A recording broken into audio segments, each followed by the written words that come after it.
esta mañana fue condecorado el último soldado sobreviviente del regimiento Valois Rivarola. Se trata de don Cornelio Ruiz Díaz, de 104 años, quien ejerció como comandante de caballería durante toda la guerra contra Bolivia. Don Cornelio Ruiz Díaz formó parte del regimiento de caballería número 1 Valois Rivarola, cuyo grupo se destacó por ganar todas las batallas contra el ejército boliviano. A días de cumplir 105 años, recibe una medalla de honor rodeado de su familia y vistiendo el uniforme que durante años honró con valentía.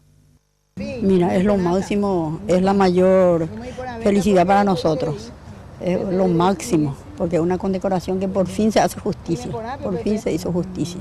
Es un orgullo y muy emocionante, es un ejemplo de vida para nosotros. Eusebio Ayala, presidente en aquellos años bélicos, condecoró al regimiento Valois Rivarola en pleno campo de batalla por haber retomado el fortín Mandiyupecuá. Don Cornelio se encargó de que esta batalla se mantenga viva en la memoria de su familia. Y lo que él siempre nos contó fue la victoria, la más grande victoria fue la de Mandiyupecuá, y que él, su cumpleaños pasó ahí.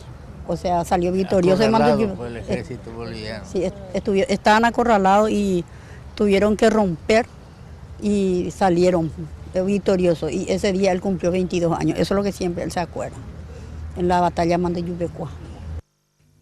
Además de esta batalla, don Cornelio Ruiz Díaz atesora otras 7 condecoraciones por su loable desempeño en el grupo de los Diablos Verdes, nombre que los bolivianos impusieron a este regimiento.